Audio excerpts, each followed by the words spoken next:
A Bit Lit, celebrating creativity and research of all kinds. Hello and welcome to this A Bit Lit session on Kazuo Ishiguro and his latest novel, Klara and the Sun. My name's Dominic Dean. I work on contemporary British fiction and I'm based at the University of Sussex here in Brighton. I've been interested in Ishiguro's work for some time. I've published on Ishiguro's novels in peer-reviewed journals, and Ishiguro forms a major focus of my forthcoming book on violence against children in contemporary British fiction. And I'm joined today to have a chat about Ishiguro, Klara and the Sun by two distinguished colleagues. And we have here Amelia DeFalco from the University of Leeds and Yugin Teo from the University of Bournemouth.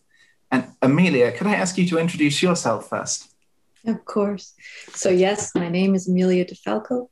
I'm Associate Professor of Medical Humanities in the School of English at University of Leeds, as you mentioned. And my work primarily concerns the depictions, studying the depictions of, in literature and film, depictions of non-human care, very broadly speaking, which includes but is not limited to non-human animal care and robot care. And this is part of a larger project that I'm doing on post-human care. And in fact, some of Ishiguro's work appears in the book that I'm working on called Curious Kin, Fictions of Post-Human Care. Thanks, Amelia. Well, fantastic to have you with us today. And Yugin, would you like to introduce yourself? Thanks, Dom, and thanks for inviting me. So I'm Yugin Teo. I'm a senior lecturer at Bournemouth University in Communications and English in the Faculty of Media and Communication. My research originally with my PhD was about Kazuo Ishiguro and memory, which was my first monograph in 2014 with Palgrave. And then my research has expanded by accident into looking at science fiction, nostalgia, and robotic carers in science fiction. And recent research has looked at films like Robots and Frank, which Amelia has done just before me, and also Big Hero 6 and the Humans TV series. Just be interested in kind of how that human-robot interaction works with humans and with care work. And also looking at nostalgia in science fiction in general. So I've recently co-edited with a colleague from Brighton University, Iris Motsuzanis, a special issue of the journal Science Fiction Studies on nostalgia in science fiction, and how kind of science fiction is always about looking back at our human history, but in a way that is quite effective in terms of the human condition. I think that's me. Thanks, Yugin. Well, great to have you both participating in the discussion today. And before we get into talk about some of the major themes and questions we might explore with Klara and the Sun, I'm just going to give a very quick introduction to this novel. So Klara and the Sun is Ishiguro's 8th novel, and it was published in March 2021. We're going to have a detailed discussion about the novel today, so I must warn our audience that if you've not read it yet, there will be some spoilers involved. And Klara and the Sun arrived following a period when Ishiguro has been increasingly celebrated, and his position as a leading contemporary writer in English has been increasingly secured and well recognized. In 2017, Ishiguro was awarded the Nobel Prize in Literature, and shortly after, he was given high honors by the governments of both Japan, his country of birth, and the United Kingdom, the country in which he's lived since childhood. Ishiguro is both a very popular contemporary novelist and one who has received and continues to receive significant attention within the literary academy. And Ishiguro studies has now clearly emerged, I think, as a subfield within contemporary literary studies. Ishiguro is well known for the combination of a subtle, understated style of narration alongside devastating revelations of ethical, political, and emotional trauma. And his new novel is no different in that respect as well. Klara and the Sun is set in a future that is very near to ours, but which has made a few key advances in artificial intelligence and related biotechnologies. Within the future depicted by the novel, some children are genetically engineered, it's lifted in the novel's terminology, for enhanced academic ability, and these children often have brought for them artificial friends who provide companionship and personal assistance. One such artificial friend, or AF, is Klara, the novel's narrator and protagonist. The novel begins in an inner city store where Klara is for sale alongside some other AFs, including some products that are more advanced than herself. From the store window, Klara watches, keenly observing the street outside, and particularly looking towards the sun, an entity of considerable importance to her, because she is, in fact, a solar-powered android. And it's to the, she attributes quasi-divine power to the sun, particularly after the sun appears to revive a dead homeless person on the street outside to life. Klara associates the sun with ecological health, and she has an abiding, very powerful hatred of all pollution, a phenomenon she attributes particularly to a piece of machinery referred to as the Cooting's machine, which produces dark fumes that block out the sun's rays from reaching the store. Klara is eventually purchased by a 14-year-old girl called Josie, who is herself a lifted child who lives with her mother but suffers from a serious illness. Josie has a strong relationship with a neighbor child, who's called Rick, who has not been lifted and who faces some discrimination as a result. Klara is determined to help Josie to get better and to protect her loving relationship with Rick, and as a result, Klara attempts to make a bargain with the sun, praying to him to protect Josie's life, as he once did for the homeless person on the street, in return for which Klara promises to destroy the polluting Cooting's machine. Josie's mother, meanwhile, unexpectedly asks Klara to imitate Josie, and it's eventually revealed that she intends for Klara to integrate Josie's intelligence if and when Josie dies, becoming a continuation of Josie inside a reconstructed body.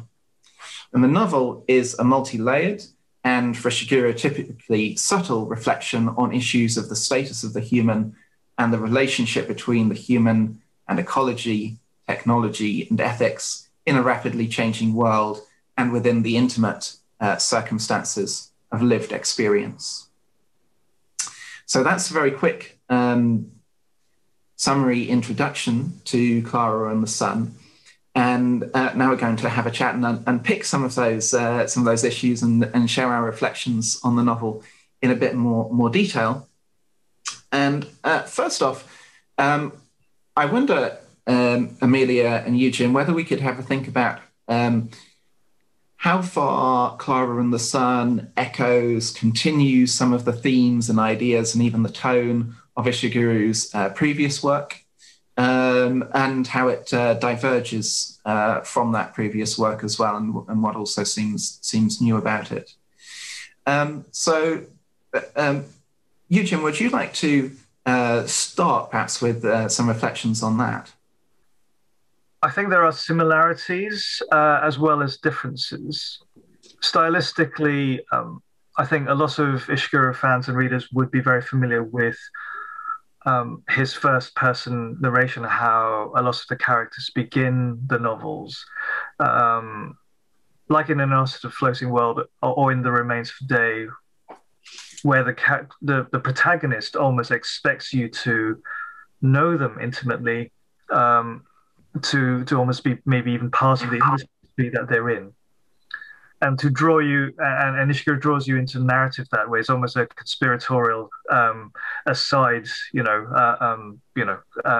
a little bit about my history. I'm going to confide in you, and that just is so tempting for a reader just to be taken in for a very interesting ride that way. And you almost have that sense with the beginnings of Klara and the Sun.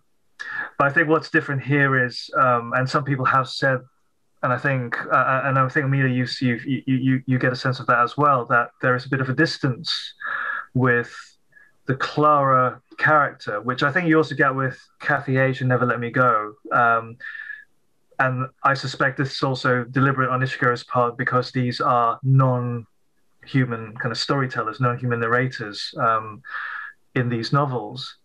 So there is a similarity and yet quite a bit of a difference. And what as you said, this is the first reading for many of us, and I detected that maybe he has done something quite different. We're no longer looking back, because even with Never Let Me Go, with narrators with foreshortened lifespans, there's still a sense of Kathy H taking stock of her life and looking back on her past and trying to remember things and thinking about regrets and so on. You don't really get this here. You almost have a character who's a blank slate, who is eager to become an artificial friend and learn, and has had only a really small span of time to pick up all these things about what humans do and how humans behave. But at the very end, and again, spoiler alert, she finds herself in a yard, and she's quite happy to be on her own. We're talking about Klara here, to order her memories. And that hit me like a ton of bricks at the end, because I thought up to this point, Ishiguro is a bit different. He is no longer a character looking back on their past.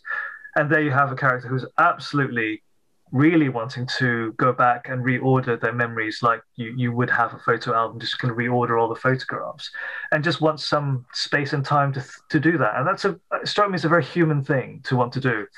And so I guess for that reason, just at the very end, suddenly Klara is, in terms of just narrators alone, already very much back in the territory of, Etsuko from Pale Blue Hills, Ono from And Us of the Floating Worlds, or even Kathy H from Never Let Me Go, wanting to make sense of the past properly, but with solitude. And that kind of struck me as something that's kind of following in that lineage.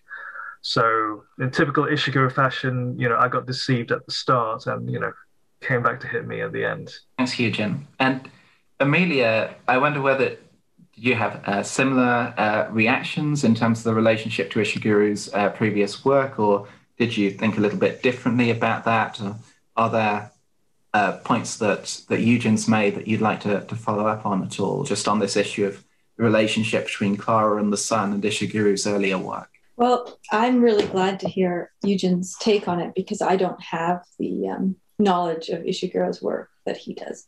So for me, I can't really place it in his oeuvre, so to speak, but I have been working on writing on Never Let Me Go, the work that Yugin mentioned as well. So for me, that was the obvious parallel. And I see a lot of similarities there, as Yugin mentioned, certainly in the narration, because I think one of the things that's so compelling for me that we might want to talk about later is really this first-person narration, non-human narrator, which and the kind of work that can do for a narration, for a narrative, and the way that seduces a reader towards a kind of familiarity and can produce potentially a kind of uncanny, connection, right, between this kind of, that making the non-human at once, that kind of, I'm thinking of like the conventional distinct definition of the uncanny as kind of familiar and strange at the same time. So you have this incredible intimacy and familiarity with a completely unfamiliar entity or being, or whatever we're going to choose to call Klara, as perhaps we'll talk about later. It sounds like robot is a bit verboten as a term, but I think there are these parallels between Klara and Kathy, and even in their names, the fact that you have these Klara and Kathy both spelled with a K, and they're echoes of one another. And I read this novel as a kind of, if almost a continuation of Never Let Me Go in many ways. It explores many of the same ideas, but also, to me, very much in a similar style, with this first person, naive, quasi non-human, though Kathy is certainly human biologically. She's not human in terms of her status within her culture and community, right? She's entirely an outsider and excluded from all of the rights and privileges that would go along with human status. So, and you have that outsider absorbing, as you said, right, Yugin, just constantly observing. And so it provides this really special insight for the reader, right, that you are at once a part of and excluded from, and much like the narrator. And special being, I think that word is in my mind, right, because it's such an important word for this novel. And I think that's the thing that also really seemed so powerful, connecting the two novels, this preoccupation with specialness, uniqueness, individuality, even something, as the novel uses the word, like this idea of this almost ineffable something that qualifies one for human status, and the degree to which non-human entities might be seen to have that something on the one hand, and on the other, the degree to which these non-human entities might in fact challenge that status and disrupt it to the point where it no longer has meaning or has any import, right, within the culture. So I feel like this novel in many ways continues and in fact almost amplifies many of the questions that were so prominent in Never Let Me Go, and poses them maybe in slightly different ways, but I feel like is more urgent in the way it poses them as well. Thanks, Amelia. Yeah, I think those are really fascinating reflections that you've both given there, and that connection to Never Let Me Go, even though of course it's not the immediately preceding Ishiguro novel, and I want to maybe come back to any connections with the one that is immediately preceding it, The Buried Giant, in a bit, but yeah, I think that there are those very clear, very compelling connections between Klara and the Sun and Never Let Me Go. I mean, you've obviously both, between you, mentioned several of them now. I think as well the fact of just how important euphemism is in both novels as well. There's clearly a sort of almost a continued world there. And also in these relationships that have to prove that they are kind of truly loving human effective relationships, and that has to be sort of proved in order to access some kind of external reward or set of rights. And that, of course, is something that Rick and Josie experience in Klara and the Sun, and it is in quite direct continuity, it seems to me, with what Kathy and Tommy go through in Never Let Me Go. And of course, in both situations, it's not everything is not quite as they think. Or doesn't turn out perhaps in entirely the way that they envisage.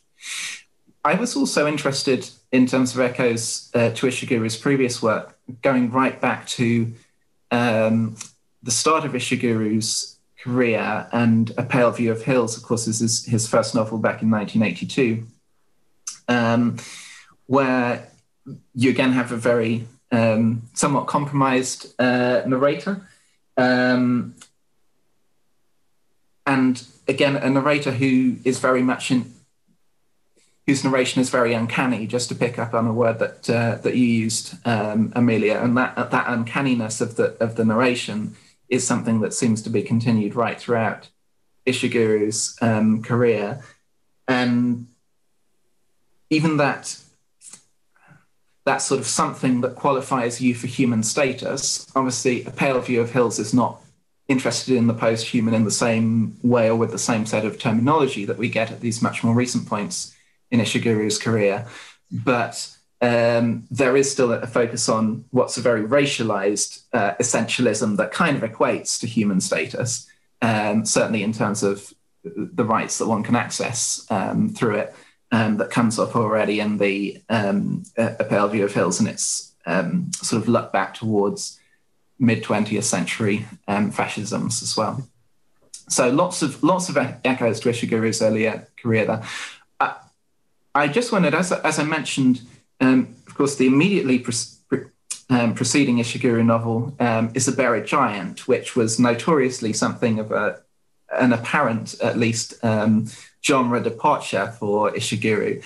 I don't know whether either of you have any thoughts on echoes of that novel that are coming through here in Klara and the Sun at all, or if not echoes, then how you would read the difference between them. Well, for me anyway, just from the reading experience, The Buried Giant is, I think, in terms of you're thinking about the percentage of the novel, mostly in the third person. Dom will correct me if I'm wrong, because I feel like Dom has a better memory than I have in general of most things. I don't know about that. I think it's mostly third person, which is a bit of a departure from Ishiguro, and so he's left the comfort of a first person narrator behind, and the first person only comes in from I think Gawain when he has his reveries in between, so almost like episodes that are a bit of an aside to the main story and moments of reflection. Everything else is told in the third person from an unknown narrator. Loads of people try to guess who it is. But in general, the protagonists are not if you see Axel and Beatrice as the protagonists, they're not the narrators. I think that distancing effect was something he probably felt he needed it because he wanted to write about national collective memory, links to, almost like an allegory of 20th century atrocities and so on. And in order to write that with a more objective framing, he felt that he needed maybe to go into the third person to do that. So I feel probably, if anything, The Buried Giant probably has the greatest distance from Klara and the Sun compared to all his earlier novels. Saying that, there are other things that I think are similar in the sense that he is getting better and better, I think, with each novel. But people seem to be putting Never Let Me Go, Klara and the Sun, and Buried Giant in between them as a trilogy. I think they used to call one of his earliest, sets of novels another trilogy. So you group The Unconsoled with all that, with When We Were Orphans and so on. But I think with this, there's almost like some kind of sci-fi weird fiction trilogy that Ishiguro has kind of created, that journalists or critics seem to want to, put them in this category. And I guess, if anything, it's useful to think of The Buried Giant as part of his journey into using genre fiction, or at least in academia. Unfortunately, it's quite pejoratively used, the term genre fiction, but even though it's becoming much more respected now. But there's almost this sense that he wants to use genre fiction as a vehicle now for themes, and he's no longer shy about doing it. Because I think when he started off with Never Let Me Go, I remember then all the interviews. No, it's not science fiction. I don't know what science fiction is. This is something I just want to do because I'm interested in having a narrator who does this. But now he seems to openly say it is science fiction. So he's clearly changed his mind about how he felt about science fiction and how he feels about Never Let Me Go. And he was mostly open about Buried Giant being fantasy. And now he's very open about Klara and Sun being labeled as science fiction. He's fine with it. So I think he's just more comfortable with using genre for thematic purposes than he did before. So I think that there is that link to The Buried Giant in the sense that he's becoming more experimental, as experimental Ishiguro can be, with using speculative fantasy genres for specific themes and his own concerns for the future of, I guess, humanity and so on, and technology. So I guess those are the immediate thoughts I have about similarities and differences with The Buried Giant. I don't know if that answers your question.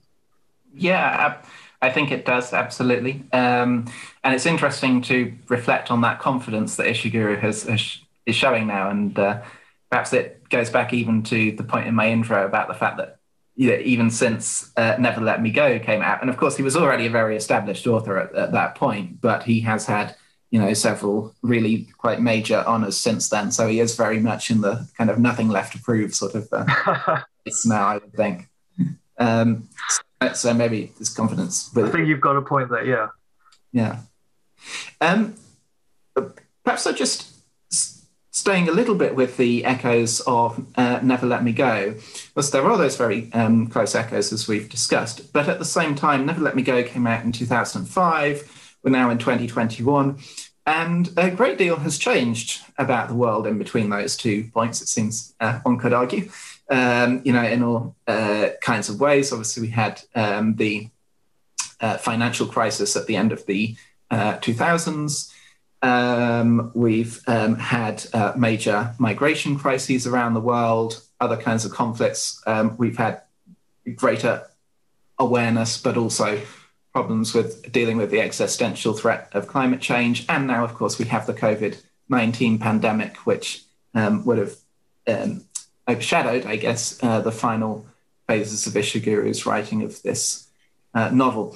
So, and I think all of these various quite serious crises that humanity has experienced and is continuing to experience have impacted on some ways in the discourse around the status of the human, what it means to be human, what the post-human might mean, and also about how access to that status is obviously unequally and unevenly distributed. So there's a relationship to class there as well.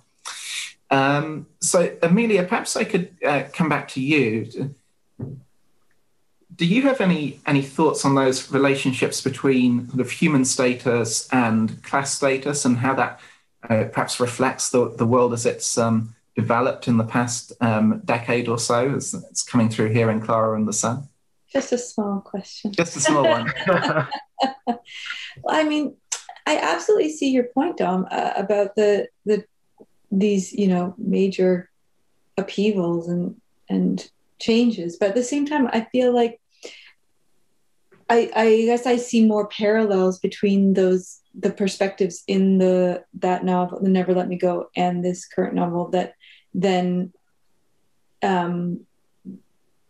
say more parallels than conflict or shift. And it feels like very much, like I said, like a continuation that and especially since it does operate in a world, in both cases, the novels operate in these worlds that are, at least the view we get of these worlds, seem so kind of estranged from the specifics of contemporary politics, shall we say, as opposed to the more general kind of overarching ongoing turmoil and conflict associated with migration, immigration, and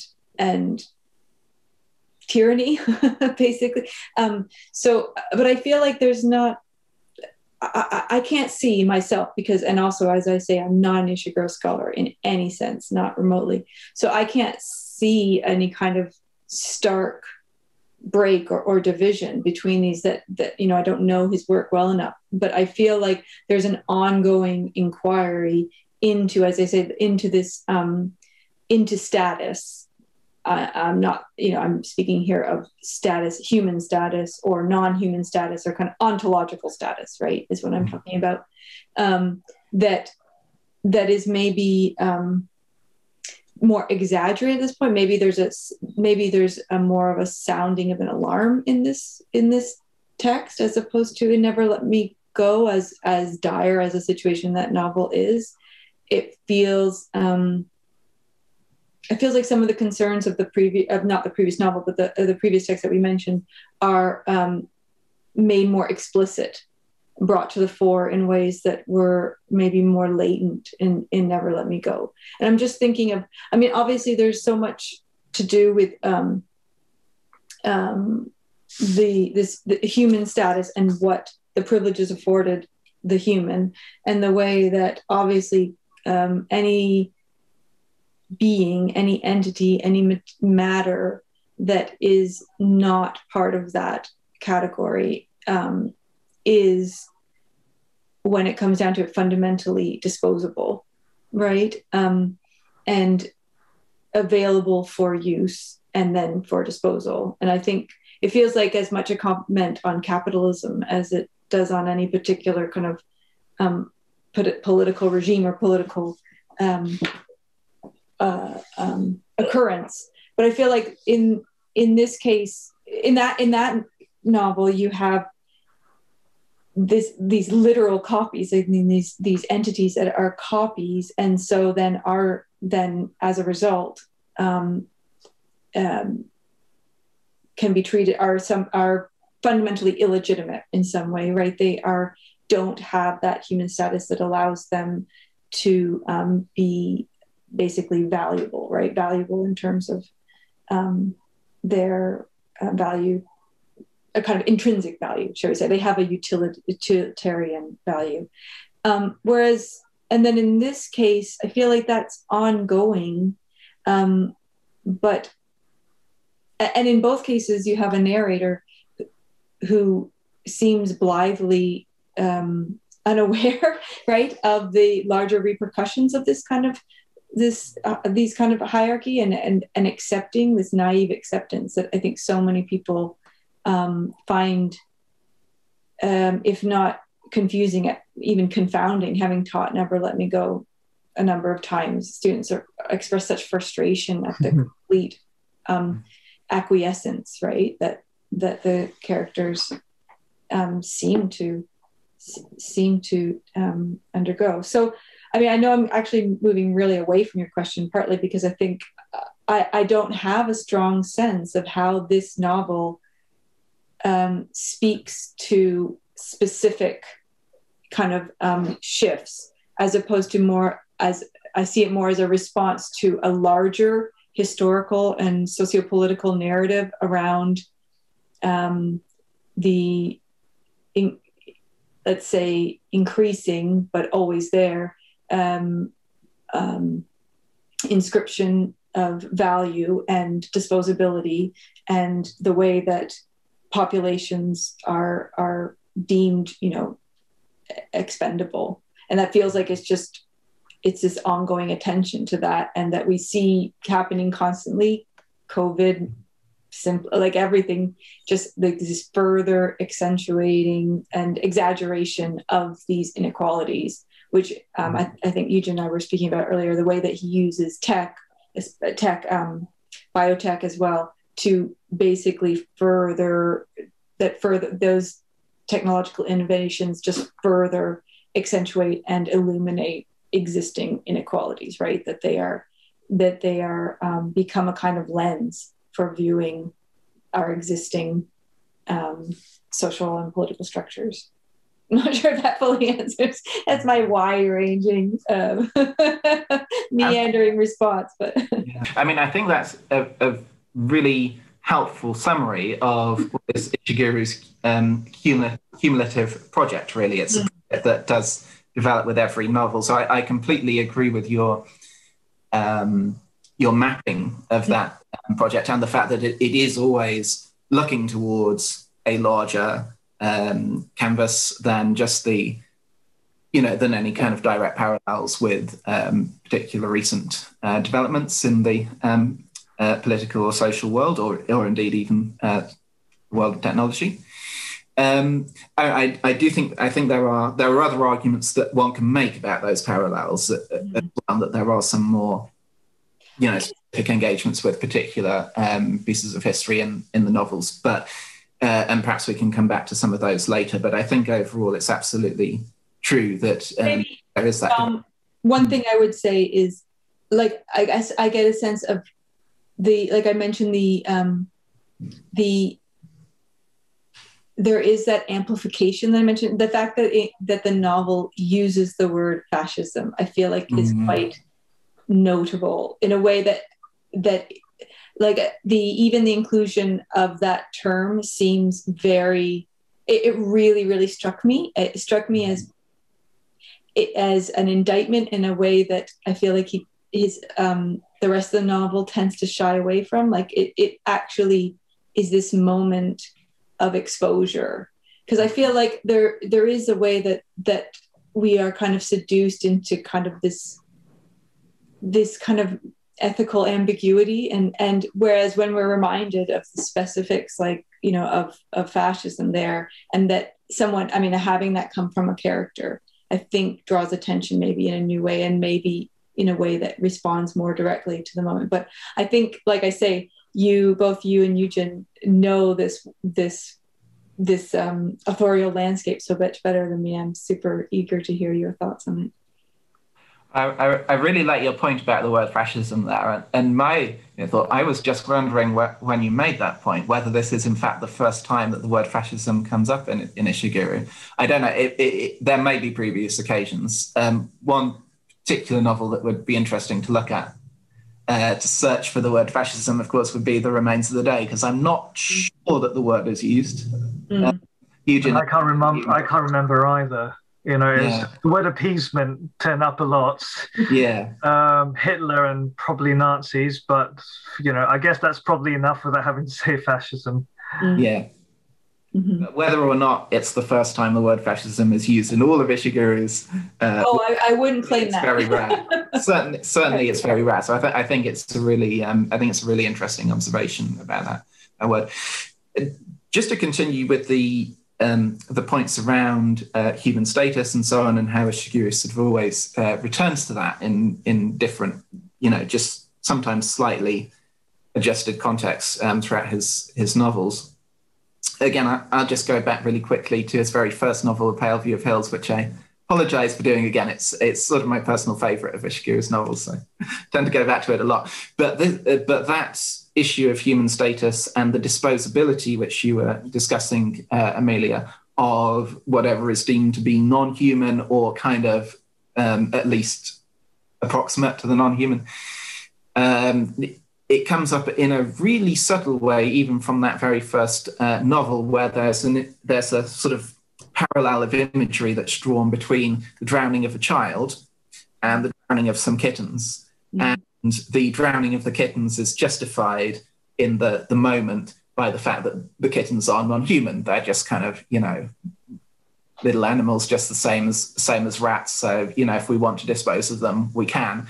And the way that comes about in the novel is clearly in parallel to this incident where the mother, and it's the mother who wants to drown the kittens as well, and elsewhere a mother is drowning her child. So I think Ishiguro has been concerned with this right from the start, and he does keep coming back to it. Obviously, it takes on more baggage and new angles as things develop. Just on that point, I wonder whether we could just note specifically that, of course, Klara and the Sun isn't only concerned with those who are deemed to be of lesser or sort of subhuman status and therefore are disposable. It also has a higher class of humans as well, who have been, elevated, lifted through gene editing. And I wonder whether we could say a bit more about that, about how gene editing technology turns up in the novel and the way that it's treated and what that means for some of the themes that we've touched on already. Yugin, would you like to speak to that one? I'll try. I'm not an expert on gene editing, but I mean, just from anecdotally, just from reading, listening to interviews with Ishiguro, a lot of the advances that came from the technology surrounding CRISPR and its potential use in all kinds of areas seem to trigger something within Ishiguro. And I like, going back to what you said, Amelia, I really like what you said about status, as well as this ongoing project of Ishiguro's about the status of humans in different walks of life, I suppose, or even non-human entities. Because I think you've hit some kind of nail on the head. I think it is an ongoing concern, kind of starting with the Pale View of Hills, whether it's kittens or humans or even, you know, different ethnicities. He is, I think, very interested in this, and with gene editing, it seems to be his concern is about what happens if you then almost amp up the global inequalities that we already have with regards to where you're from, the color of your skin, and some countries that are just inherently wealthy or have wealth because of other countries being marginalized. What if that gets even worse with people who then are able to make the most of gene editing or not? And this only subtly hinted at in the novel, but in doing so, you then have even a greater disparity, or even more levels of class, if you like, more levels of social class. And you know, if there is then almost like technocratic, I don't know, aristocracy or something, where they are the super beings who hold the power, who have the enhanced intelligence of bodies and so on, and they can live, I don't know, forever, or what happens then to those who are not part of it? I noticed that in the novel, I think Vance, the character, mentions something about age, which I was interested with because the acronym was never really mentioned as a kind of a program of gene editing. But I guess G and E stand for gene editing. I don't know what A stands for, maybe advanced gene editing, but certainly there's a kind of a national program to lift, as you say, certain children. So lift them not just in terms of their bodies and their minds, but also, I guess, in terms of status and class, what happens to everyone else. So this is almost like a much more advanced version of a lot of the concerns Ishiguro had, except the focus is not maybe so much on ethnicity. Although Amelia very rightly pointed out, the word fascism just kind of is like a massive red light that just explodes from the text. Ishiguro is rarely so explicit politically, and yet somehow you have fascism. So you start to wonder, is this militia, predominantly right-wing, white, middle-aged male characters? Or, you start to have all these images in your head. So that's also speaking at a very human level to kind of what's going on politically, what's been happening in the US. And obviously there seems to be understanding the novel's set in the US. So you can't run away from those things as well. So I think that sense of dialogue about class and about status is definitely ongoing with Ishiguro. And certainly, who should live, who should die. And, I was very struck by the fact that Klara ends up in a yard. She has provided 4 years of brilliant service to I forgot the name of the main character. Is it Sophie? Josie, that's it. I knew that ended with an irony. So, Josie benefited so much from that friendship, and you can even see from the body language they're familiar with each other. But after 4 years or whatever, that's it. And then that disposable nature, and I guess we should have guessed that from the whole shop window, scene at the start, that they are just disposable. In fact, reading the novel, I was worried about scenes of robots just getting beaten up. I still have traumatic memories of watching the Animatrix for the first time. After the first Matrix film, just robots kind of getting destroyed by humans because they just did not like these artificial beings. So, that didn't really happen, but you get a sense that you are just a tool to help humans, and then you are on the scrap heap. I think Ishiguro is also saying something about if we then want to imbue these beings, these creatures, as Ishiguro calls them in interviews, with that kind of respect and sense of decency. The word decency is something Ishiguro likes to say a lot in his writing and in interviews. It almost harks back to an earlier period of how you value people in certain ways. If you want to give that sense of decency to an artificial friend, but then you don't think anything about it when you then put them on a scrap heap, a few years later, what does that say about us as humans? If we can be figured out with algorithms and with data, are we then equally disposable, perhaps? Or if you weren't gene edited, would you also then be easily disposable? Is your life worth less? So I think a lot of these really important questions are kind of amplified in this novel in a typical understated kind of fashion. Amelia, did you want to pick up on any of those? Oh, there's so much there. I think your original question had to do with the lifteds versus the unlifteds in the biotech, right? Bioengineering.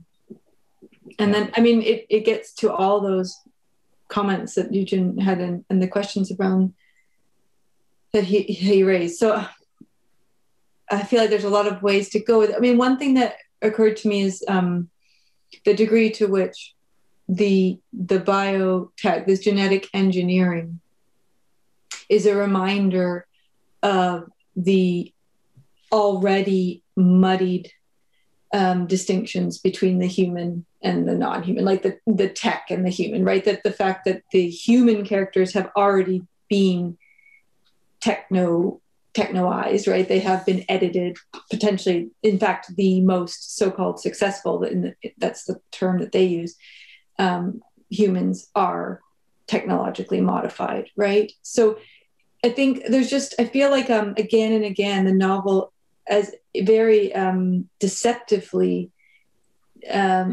nudges or sometimes even shoves the reader towards a kind of acknowledgement of the arbitrariness of the categories that are still so powerfully entrenched, right? And these hierarchies, et cetera.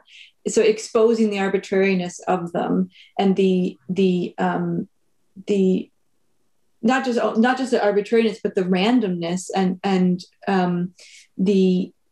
just the sheer luck of being on one side or the other. But at the same time, the incredible rigidity of the boundaries and the impossibility of, so it's that, again, that double whammy of knowing that there's nothing intrinsic or natural or, foundational about them, and yet they are completely immune to assault, even though they are completely imaginary, right? So I feel like there's that central tension that can be so infuriating, much as it was for a lot of readers of Never Let Me Go, that they're my students, that you're well aware of how things could be different and how silly it all is, and yet I mean, that's, I guess, any hierarchy is that way. And I think in your comments about the yard, I mean, really draw attention to that. But the thing that struck me reading it was this constant reminder that I had as a human reader, of my own, constant reminder of my own humanness and the limitations of my human perspective, so that I felt like it was constantly reminding me of my inescapable anthropocentrism, right? That I really had no strong sense of what Klara, what it means to be a Klara, what it means to be an AF, I should say, and in particular Klara, and what those preferences and what meaning she attaches. So the as much as I can read it, and I think are encouraged to read it as this a somewhat tragic, if not tragic, melancholic narrative of disposal, I feel like that's coming at it from this distinctly anthropocentric view, right, of what it means to be valuable and ethically significant, etc.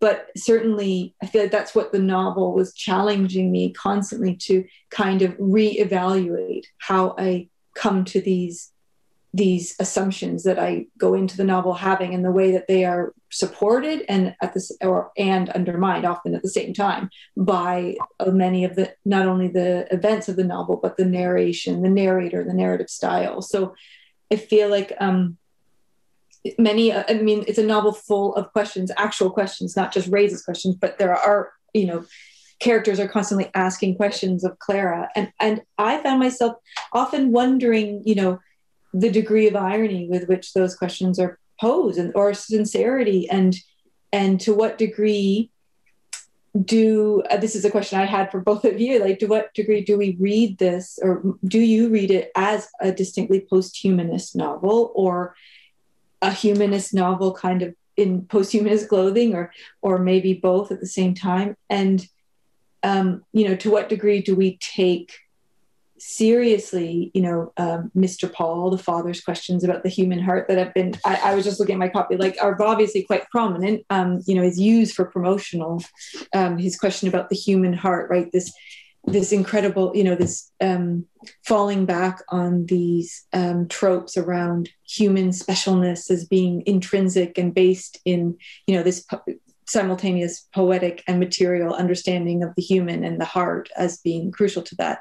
And to what degree is that held up as a kind of ironic continuation of the anthropocentric perspective that got us into this situation in the first place of these rigid hierarchies and disposability, et cetera. So, I'm just doing the same thing and just asking questions. But I find it a very, productively, generatively slippery novel. And I feel like you can have it both ways. I know the way I want to have it, but I'm curious to know, how the two of you read it as being, to what degree did you read it as really providing or promoting a kind of critique of a kind of humanist reading of the unique human and the human heart, and how much that romantic view of the human was upheld? Dominic, do you want to? Pretty unfair. I thought that I'm not the one. I'm not the chair here. It's pretty unfair for me. Well, one thing I'd say, and it's not by any means a full answer to the question, of course, but is just that final disposal of Klara, which it reads as quite cruel from a human perspective, but I think, as Yugin was mentioning earlier, is not a negative experience for her at the time. That sort of disposability is tied to acceptance of death, because it is dying is what Klara is doing. And just thinking about that back in terms of Never Let Me Go as well, of course, all the exploitation of the clones in that novel is driven by the fact that the normals, the regular humans, don't want to die. Mm. And yet, what is actually the value of the life that they are continuing, where it's just this sort of very denuded form of living achieved through exploitation. So I think there's something about a critique of a human culture that is uncomfortable with accepting death and loss there. And I think that is very much the target of Ishiguro's critique, and using either clones or AFs who don't approach their death and their own disposability in the same way is, of course, a way for him to go into that critique. So I think that's part of what I see him doing there. That's such a great point, Dom. Because I think absolutely. And right, Chrissy said, puts her foot down, right? Like, you're not going to open her up. She needs to be allowed her slow fade. Again, these euphemisms, that are so just so perfectly provocative, right? Your slow fade, your lifted, but I think that's a really nice connection as well. The kind of, because that's not one I necessarily have thought of, but that anxiety around death is such a great connection to thinking about transhumanist critique, which I think probably we could all agree that it's not, there's not much to doubt that that Ishiguro's, or these texts anyway, are pretty skeptical about transhumanism, right? That the fantasy of uploading one's consciousness or continued life or freezing yourself, whatever you're going to do to maintain health, life, and assumedly health indefinitely, right? And that one does that at any cost, and that if it means shedding your body, if it means freezing it, if it means doing whatever, it's longer life is always desirable, regardless also of the quality of that life. But I think that's a really nice point, because I think too, like I said, it really forces the reader to consider the assumptions that lead us to view certain endings or certain situations as as you say, as an affront to decency. And what do we mean by, I think, using that term, Yugin, that you said is so favored by him, that, what do we see as decent? And then the larger question is, who is we? Really, right? Like, who is we? Who are we to decide, what is a decent and life, and a decent way to conclude a life, for a human or otherwise? I think there's just a lot. If nothing else, the novels remind me of my own fallibility of human fallibility, including my own as a reader, right? And the degree to which I don't know, the degree to which I don't know the other human experience, let alone more than human experience. I think that's probably why his novels are so well received globally, I guess, because it makes us think about these things. Dom, I feel like you kind of answered that question really well. I'm not really sure how to add to that. That was absolutely brilliant. Very kind of you. But, I was thinking of that term, slow fade. I think that's what was used, wasn't it, in the novel? That really moved me, that Klara should be allowed her slow fade. And I suppose for her, it's something that she'd prefer to be, on her own to order her memories. She would like that slow fade rather than to be used as some kind of experiment for some other movement, which is interesting comment in itself about the legitimacy of the artificial friends and technology and so on. She had an opportunity to be part of a political movement, I suppose, right at the very end, but she would rather just be on her own to order her memories, which again is very human. And I was thinking, I'm not sure how to answer your question, Amelia, which I think is a really good one. But the whole thing about post-humanist or even humanist, I was reminded as you asked that question about something that Ishiguro said when he was doing publicity for The Buried Giants. And I don't know if you knew this, but the science fiction writer Ursula Le Guin had a bit of an online spat with Ishiguro, and it's really not in Ishiguro's personality, I think, to have online spats with anyone. He is not on social media, but in one of her blogs, she decided to do a massively scathing review of The Buried Giant, partly because it seems that she saw something he said about, I'm worried my readership would not want to read my books because they would see it as fantasy, and she completely saw that as an insult to the genre that she's writing in. Mm-hmm. This sparked a bit of a debate, and Ishiguro, almost actually did a book tour with, I think, or did a speaking tour with Neil Gaiman, who turned out to be a supporter of Ishiguro's, talking about genre and genre boundaries and why there should even be genre boundaries and so on.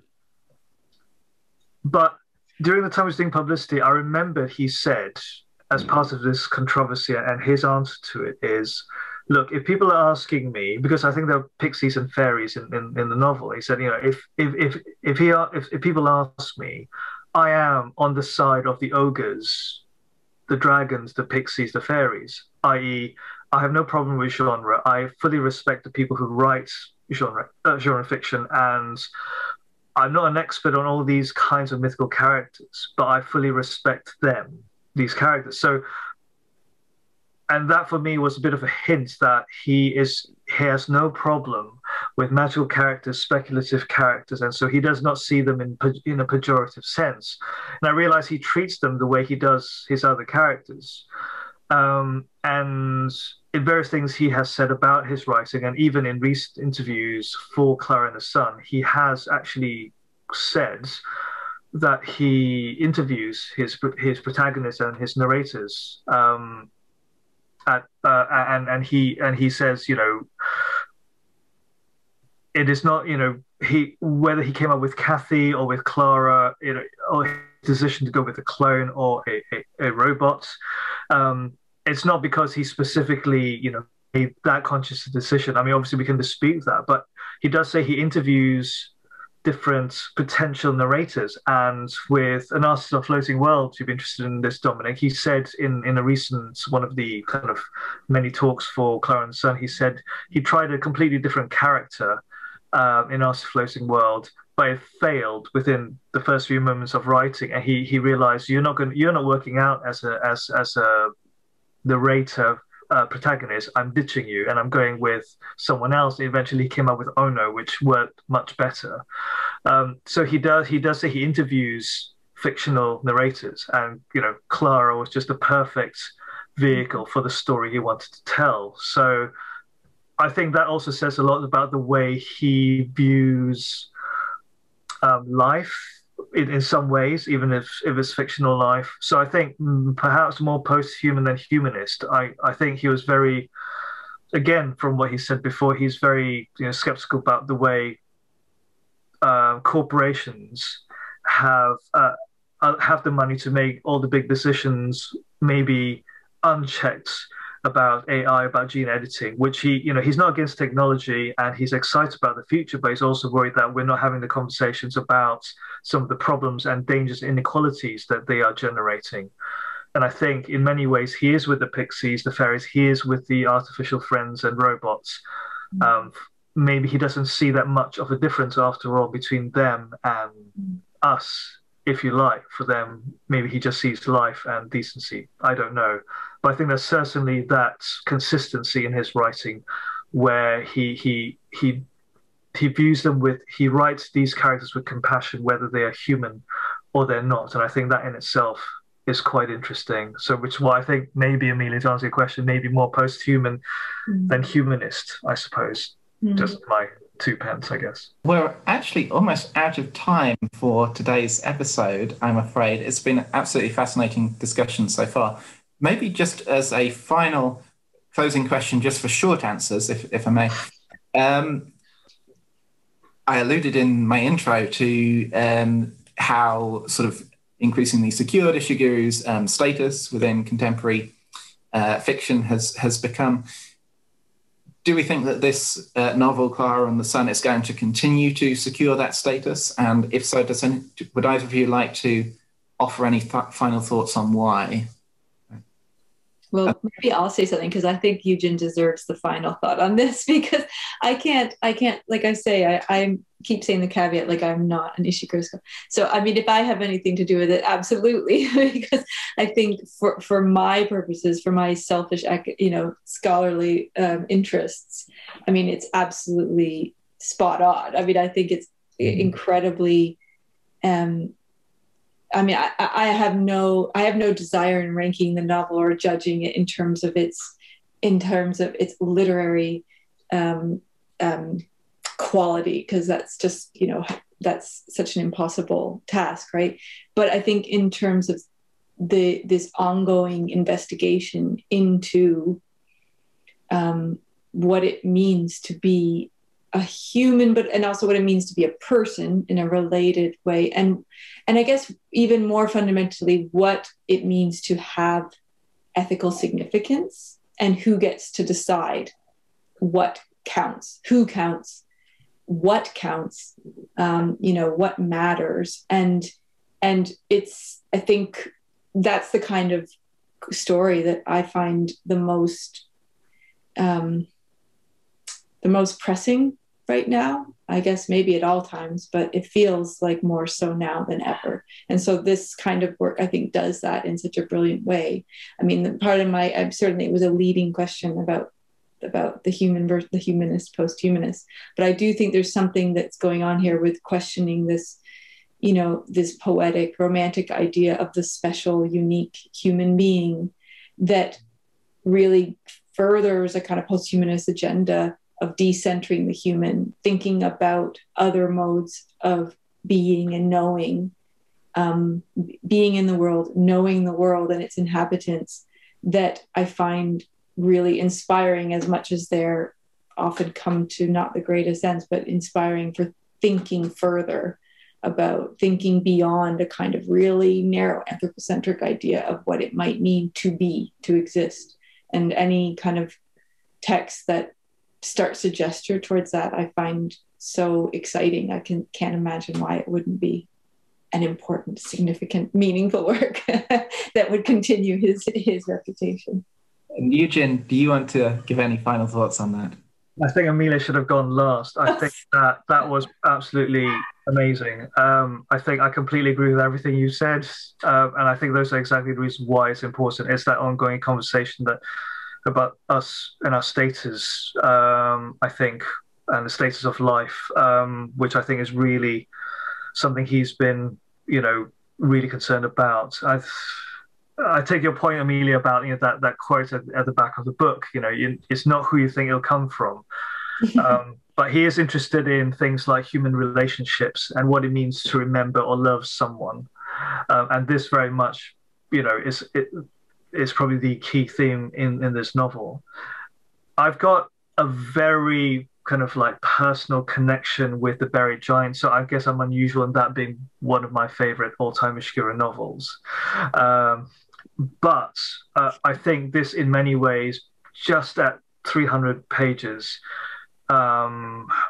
is very much, I guess, a very compact, lucid, and very clear, I suppose, study and conceptualization of those ideas that Amelia just said so well. I'm not even going to try to replicate what she said. But, I think for those reasons, I think he has brought everything about the human condition that he's concerned with, as well as concerns about ethics and technology, and almost as a passing or warning shots to all the corporations as scientists who are continuing to develop technologies, to think about everything from risks to, who we are as human beings. I think he's posing all these questions and throwing them out there as part of his kind of engagement with what's happening around the world, and his own kind of shock and worries about the way things have turned politically, globally and medically, in the last year or so. So I think, yes, it will, for many reasons. And I think the most important reasons are the ones that, Amelia and you, Dom, have kind of mentioned today, really. Thanks, Yugin. Well, we shall wrap it up there for Klara and the Sun. But, I think now that we've talked it over so thoroughly, I'm very excited for my second reading of the novel now. Can't wait for that. I'm sure that you're both excited for that too. And obviously, because this is such a recent novel, the analysis of it will continue for some time to come. And it's going to be really fascinating, I think, to see what work does come out, responding further to Klara and the Sun. And hopefully, for anyone listening today, we've offered a few starting points there in this discussion as well. So thank you both very much indeed, Yugin and Amelia, and I hope that everyone has enjoyed this discussion.